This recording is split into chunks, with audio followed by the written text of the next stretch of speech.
influenciador Ítalo Santos é preso em São Paulo em investigação sobre exploração de menores. E você vai ver ainda. Vladimir Putin e Donald Trump se reúnem para discutir futuro da guerra na Ucrânia.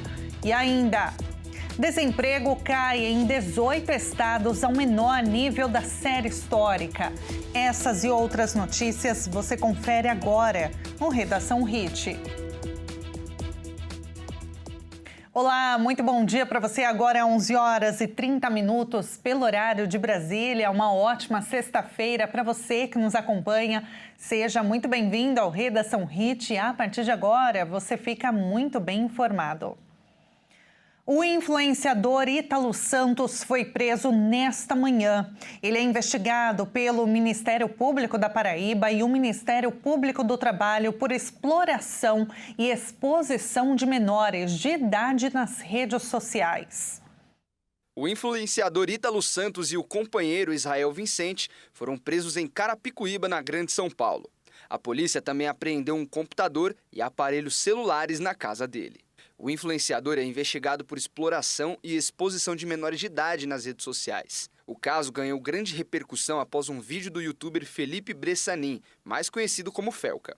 Na postagem, ele traz um alerta sobre a adultização e denuncia casos criminosos que envolvem crianças, como os conteúdos postados por Ítalo. O Ministério Público da Paraíba afirma que há fortes indícios de tráfico de pessoas, exploração sexual e trabalho infantil artístico irregular, produção de vídeos com divulgação em redes sociais e constrangimento de crianças e adolescentes, entre outros crimes.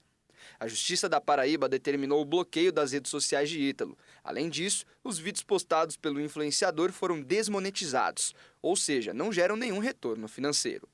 A decisão também proibiu o influenciador de ter contato com os adolescentes citados nos processos que o investiga pela exposição dos menores em vídeos com conteúdo sexual. Chocante, hein? E o presidente da Câmara dos Deputados, Hugo Mota, afirmou não ter clima no Legislativo para anistia ampla, geral e irrestrita, como defendem os apoiadores do ex-presidente Jair Bolsonaro. Mas ele citou um projeto alternativo que prevê a revisão de penas para os invasores. Mota disse que o momento exige tranquilidade para levar adiante as pautas de interesse da população. Ele disse que busca o entendimento na Casa Legislativa entre os parlamentares para que os trabalhos possam ser normalizados. Na última semana, aliados do ex-presidente ocuparam os plenários da Câmara e do Senado na tentativa de pressionar pela aprovação de um pacote de medidas que incluía uma anistia para todos os envolvidos nos atos antidemocráticos de 8 de janeiro. Após negociações, o movimento foi encerrado, mas líderes da oposição, que defenderam que a pauta da anistia, continuam priorizando a medida.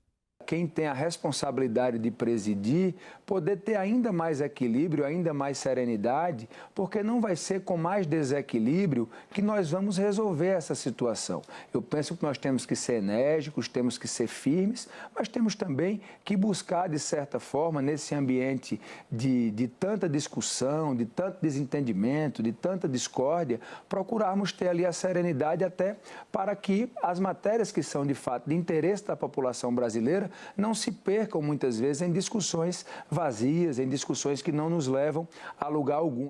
Hugo Mota lembrou que há uma preocupação com pessoas que não tiveram um papel central no 8 de janeiro, que acabaram recebendo penas altas. Segundo ele, pode haver uma revisão das punições, com uma progressão e um regime mais suave. Dos mais de 1.400 presos na ocasião, por ataque às sedes dos 3 poderes em Brasília, 141 continuam na cadeia e 44 estão em prisão domiciliar. O ministro do Supremo Tribunal Federal, Alexandre de Moraes, solicitou nesta quinta-feira ao presidente da primeira turma, Cristiano Zanin, que agende o julgamento da ação penal contra o chamado núcleo crucial da tentativa de golpe de Estado. O ex-presidente Jair Bolsonaro e mais 6 réus fazem parte do núcleo. A decisão de Moraes ocorre um dia após os réus entregarem as suas alegações finais do processo.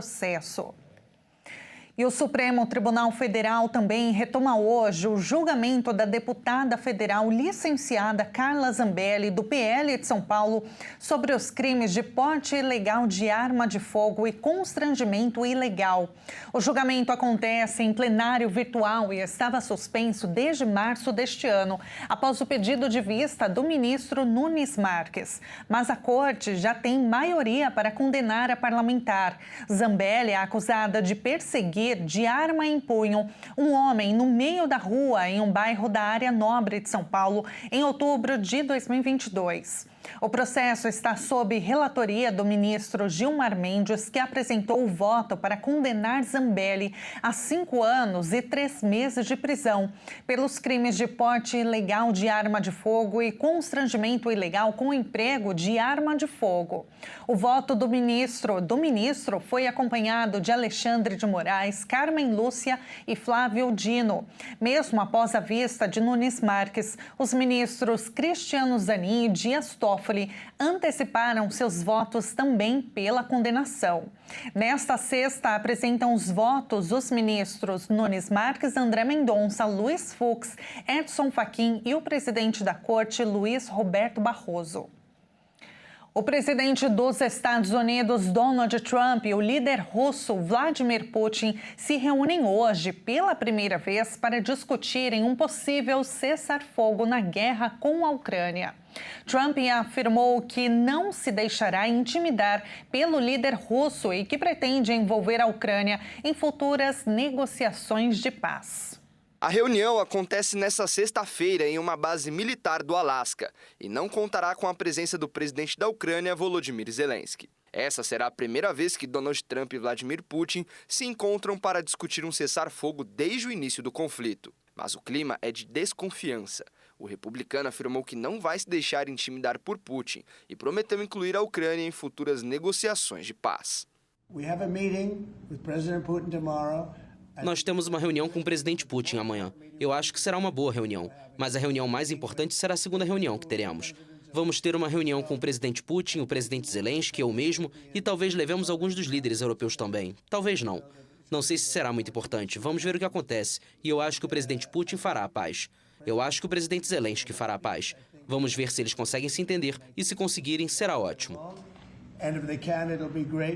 Moscou exige que a Ucrânia ceda 4 regiões parcialmente ocupadas: Donetsk, Lugansk, Zaporizhia e Kherson, além da Crimeia anexada em 2014, e que renuncie ao fornecimento de armas ocidentais e à sua aspiração de aderir à OTAN. Mas os pedidos são inaceitáveis para Kiev, que quer a retirada das tropas russas e garantias de segurança ocidentais, incluindo o fornecimento contínuo de armas e o envio de um contingente europeu, algo que o Kremlin rejeita. A União Europeia criticou nesta quinta-feira o plano israelense de erguer milhares de casas em uma área estratégica da Cisjordânia ocupada. O projeto, impulsionado por membros da extrema-direita no governo de Benjamin Netanyahu, é visto por Bruxelas e também pela ONU como uma ameaça direta à solução de 2 estados e uma violação do direito internacional. Através de sua chefe de diplomacia, Kaja Kallas, a União Europeia pediu que Israel desista de seu plano anunciado mais cedo de construir milhares de moradias em uma zona particularmente controversa da Cisjordânia ocupada. Em um comunicado divulgado nesta quinta-feira, a antiga primeira-ministra da Estônia disse que a decisão israelense de avançar com o plano de assentamento E1 mina ainda mais a solução de 2 estados e constitui uma violação do direito internacional. Horas antes, o ministro das Finanças de Israel, Bezalel Smotrich, de extrema-direita, pediu a aceleração de um projeto-chave para a construção de 3.400 moradias na Cisjordânia e a anexação desse território palestino ocupado por Israel.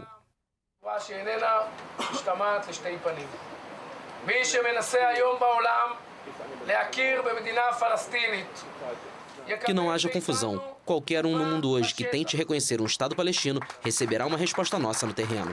Não através de documentos, decisões ou declarações, mas através de ações concretas. Casas, bairros, estradas e famílias judias construindo suas vidas. Eles falarão sobre o falso sonho palestino. Continuaremos a construir uma realidade judaica concreta. השקרי הפלסטיני. אנחנו נמשיך לבנות מציאות יהודית מגשימה. A declaração veio na sequência de uma série de anúncios de vários países que pretendem reconhecer um Estado palestino. A ONU também havia pedido a Israel que não implementasse esse projeto, chamado E1, que, segundo críticos, dividiria a Cisjordânia em duas e impediria definitivamente a criação de um eventual Estado palestino. Israel ocupa a Cisjordânia desde 1967. Cerca de 3 milhões de palestinos vivem ali, junto com aproximadamente 500 mil israelenses instalados em colônias consideradas ilegais, segundo o direito internacional.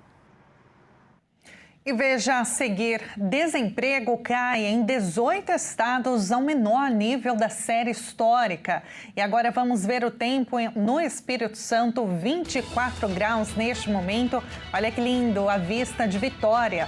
Nós voltamos já.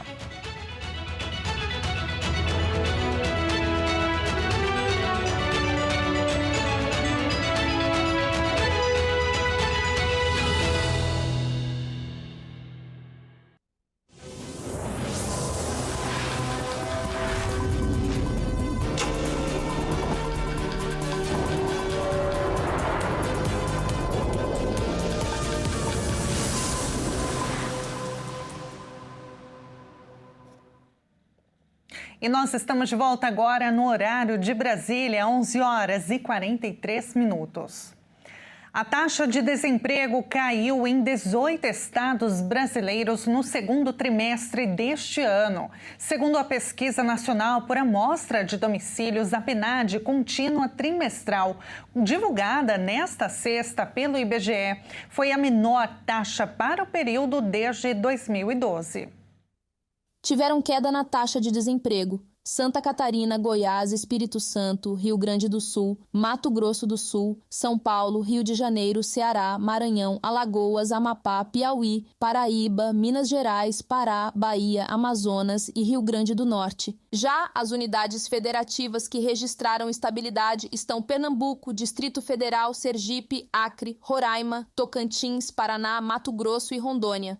As maiores taxas foram de Pernambuco, com 10,4%, Bahia, com 9,1% e Distrito Federal, 8,7%. Segundo o IBGE, a média geral do desemprego no Brasil foi de 5,8%, o que representa uma queda em relação ao primeiro trimestre, quando a taxa ficou em 7%. Esta é a menor taxa para o período desde que o Instituto começou a calcular o índice, em 2012. O Ministério do Trabalho decidiu monitorar a preservação dos empregos nas empresas exportadoras que fecharem acordo para enfrentar o tarifaço. Foi criada uma câmara para evitar o fechamento de vagas. A fiscalização será por meio da Câmara Nacional de Acompanhamento do Emprego e também por através das câmaras regionais. A medida foi publicada em portaria nesta quinta-feira e tem a finalidade de proteger os trabalhadores de recursos previstos na Consolidação das Leis do Trabalho, CLT, como férias coletivas, banco de horas ou até mesmo layoff, que consiste na suspensão temporária do contrato de trabalho sem que haja uma real necessidade. Nesta quarta-feira, o Departamento Intersindical de Estatística e Estudos Socioeconômicos apresentou dados de um levantamento, mostrando a potencial perda de até 726.700 postos de empregos diretos e indiretos, se não houvesse a adoção de medidas contra o tarifaço. Inclusive, o governo federal lançou também nesta quarta o Plano Brasil Soberano, com auxílio de 30 bilhões de reais a empresas e setores afetados. As centrais sindicais se reuniram em busca de ações mais concretas, entre as quais estava a possibilidade de incluir no Brasil Soberano apenas empresas que não haviam demitido no período entre 1 e 3 meses, algo que não foi atendido. Na medida provisória de socorro aos setores, a ação mais direta do ponto de vista da manutenção do emprego é o não pagamento de tributos por até 2 meses, incluindo contribuição patronal à Previdência Social, por exemplo. O presidente Luiz Inácio Lula da Silva minimizou o tarifaço, a exemplo do ministro do Trabalho e Emprego, Luiz Marinho. As câmaras terão como funções acompanhamento de diagnósticos, estudos e informações sobre o nível de emprego em empresas e subsetores direta e indiretamente afetados pelas tarifas, monitoramento de obrigações, benefícios e repercussões nas folhas de pagamento decorrentes de pactos para a preservação de empregos, promoção de negociação coletiva e mediação de conflitos para a manutenção do emprego, especialmente em casos que envolvam recursos do seguro-desemprego por situação emergencial, como layoff, suspensão temporária de contrato, férias coletivas e flexibilização de banco de horas, fiscalização do cumprimento dos acordos fechados e a manutenção dos empregos nas empresas afetadas por meio da inspeção do trabalho, articulação de trabalhadores e empregadores por meio de mesas de negociação nas superintendências regionais para identificar e tratar das necessidades locais, acompanhamento da concessão e do pagamento de benefícios trabalhistas a empregados de empresas afetadas, garantindo a aplicação da lei. E em meio ao tarifaço imposto pelos Estados Unidos, as exportações de carne bovina bateram recorde em julho. Foram comercializadas mais de 300 mil toneladas de carne e é o maior volume da história para um mês. A Associação Brasileira de Frigoríficos divulgou o balanço de exportação do setor, que inclui carnes in natura e processadas, miudezas comestíveis e sebo bovino. No mês passado, as exportações de carne bovina arrecadaram 1,726 bilhões de dólares, um aumento de mais de 48% em relação ao mesmo mês do ano passado, e o maior valor da história para um único mês. O mesmo cenário foi visto na movimentação produtos, 366.920 toneladas. Um aumento de 27,4%, que também é o maior da história para um mês. A carne bovina não está entre os produtos que entraram na lista de exceções e passou a sofrer uma taxa adicional de 40% a partir do primeiro dia deste mês. A tarifa total chegou a 76,4% para entrar no mercado dos Estados Unidos. A partir do anúncio da nova tarifa, em 9 de julho, algumas indústrias suspenderam a produção destinada aos Estados Unidos. Nos 7 primeiros meses do ano, a China foi responsável por 44,5% da receita e por 38,5% das exportações de carne bovina. Na sequência, aparecem os Estados Unidos, com vendas de 484 mil toneladas embarcadas. O Chile e o México também se destacam nas primeiras posições. E o setor de serviços cresceu em junho e bateu recorde. Segundo o IBGE, com esse resultado, é o 5º mês seguido de alta. O setor que mais emprega na economia e concentra atividades como transporte, turismo, restaurantes, salão de beleza e tecnologia da informação cresceu 0,3% na passagem de maio para junho. Esse desempenho no segmento de serviços é o 5º de expansão seguido.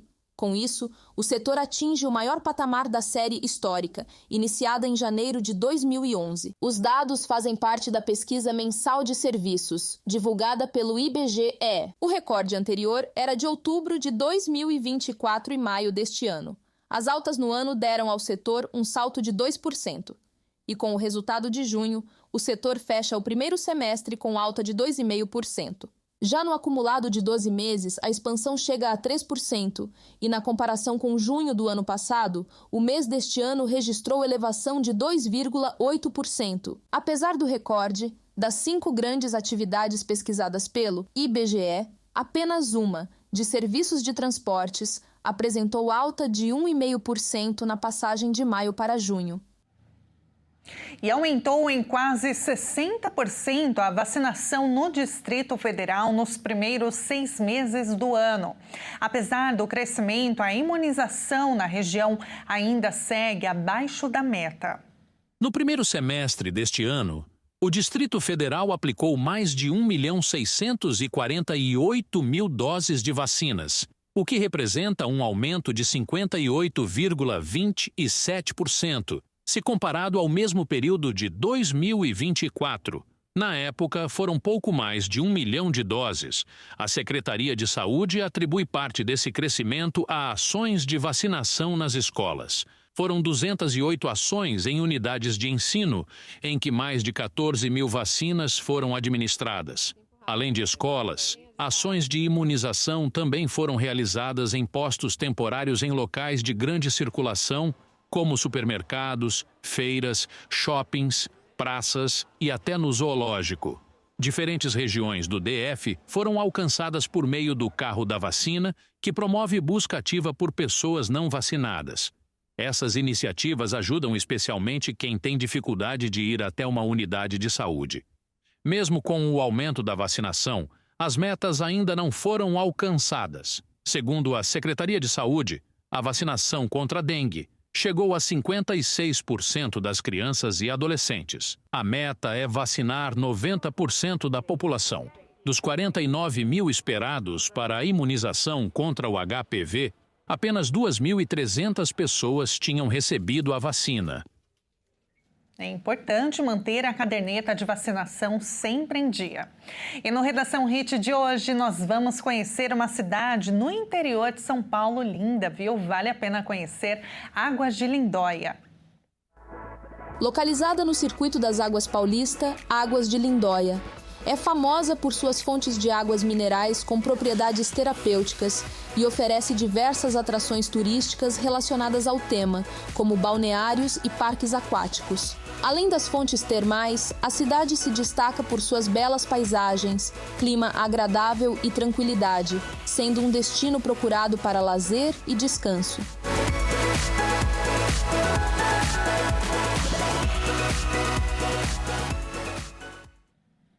É realmente muito bonita, né? E é claro que a gente vai ver uma câmera ao vivo de lá.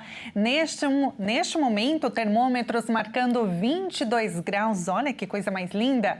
A Água de Lindóia, ela teve a sua origem a partir da descoberta de fontes de água com propriedades terapêuticas por tropeiros no século XIX, que notaram seus efeitos cicatrizantes. O médico italiano Dr. Francisco Tosi desempenhou um papel crucial no desenvolvimento da cidade, analisando as águas e construindo o primeiro balneário da região.